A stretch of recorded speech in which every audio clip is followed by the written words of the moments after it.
Hey, Kelly Mack. You're applying for the program manager job at Adelaide at AIM. Tell us a bit about yourself and why you might make a good program manager. I think I'd make a good program manager because I've had management experience before.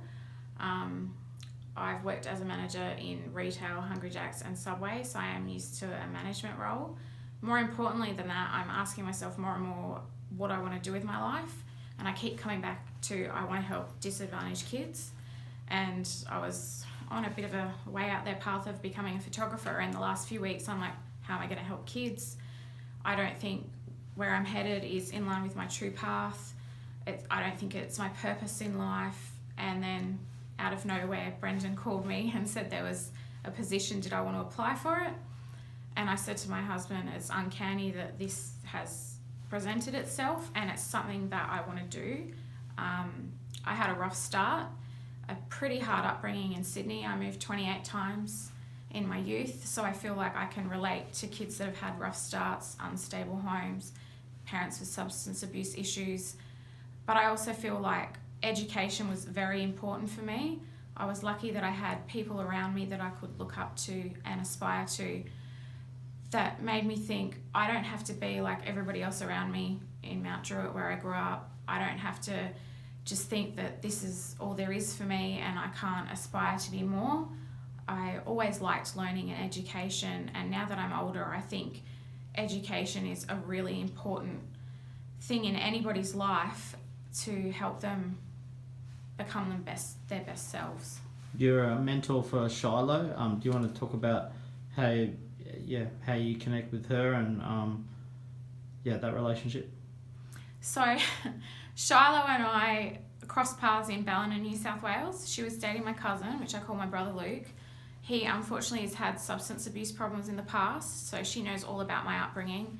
Shiloh's had her own battles, but I can see in her a good heart. She's full of life, and I knew that there's a good woman in there just waiting to get out and reach her full potential. And sometimes Shiloh calls me when she's not sure what she should do, and I always say to her, well, what's going to benefit you, Shiloh? Take everybody else out of the equation. You need to be your best self. You need to focus on getting ahead for you. Not in a selfish way, but I honestly believe that we can't save everybody. I've had a lot of family members with substance abuse problems and I've tried to save them.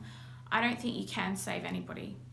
What you can do is empower people, give them assistance and help, a foundation to build upon where they can raise themselves up.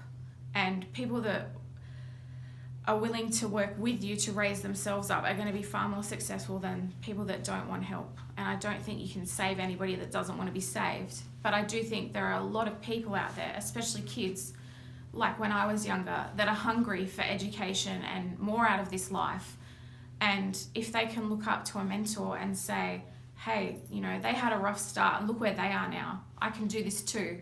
I think empowering kids through knowledge and education and giving them something to reach for is going to help bridge that gap where a lot of people that have been brought up privileged may just, it's like it's known to you that you can reach a certain level in life because everybody around you is doing it. I think when you come from a disadvantaged background, you look at the parents and role models in your life that are adults and they're not doing it and you think, well, I'm lost here. But if you can look up and see other people that have achieved it, it makes that dream possible. You're giving them hope. And I think just a little bit of hope can go a long way. You spoke to me about a particular situation for 3 months. You were sleeping on a woman's couch in Cowra. Tell me about that experience and that stage in your life. So, Irene, she lives in Cowra now. We were in Mount Druitt. I was going to Plumpton High.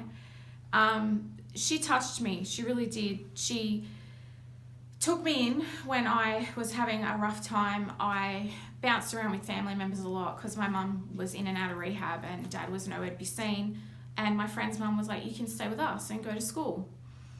And I recently went back to see her and visit her and said, I don't know if you remember me. And she said, of course I do. I remember all my kids. And she took me over to a wall and showed me a photo that I had taken with her family in Santa. And I started crying. And I said to her, you don't know what that little bit of help did for me. It showed me that there are people that care, there are people that I can look up to, and there's more that I can look forward to in life. I'm not defined by the people that are currently around me. Their limits aren't my limits. I honestly believe that someone can tell you what their limits are, but that doesn't make it true. It might make it true to you, but it doesn't make it the truth. You can at any time look around you and be inspired and see positive people and think, I'm going to aim for that. And if you stick to it, you can get there. Yeah, on a logistical level, coordinating 200 kids from, let's say, 10 different schools, 100 different mentors. What logistical skills could you bring to the table? Well, I was a manager at Hungry Jack's in Manapara, which is the busiest store in South Australia. So I'm used to writing rosters, working with staff, working with young staff because it's Hungry Jack's. I'm used to liaising with a lot of people from all walks of life. I feel that one of my strengths is connecting with people, and I can easily be on their level.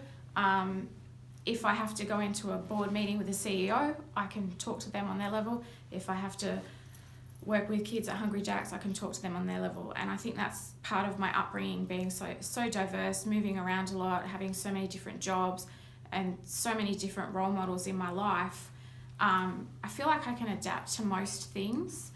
And I also feel like I can ask for help or resource help when I need it. So if I think, I don't know how to do this, I can find someone or something to help me make it happen. So if I don't know what I'm doing, I feel like I have the skills to work out how to do it. At AIM, we often have principals or lecturers or faculty leaders that just keep their door closed on us and seem to evade us. Do you think you could hustle away to connect with them and mobilise them to action? I do. If turning up every day and sitting in the office doesn't work and saying, well, when are they free? I'd probably reach out to contacts I already have in the community.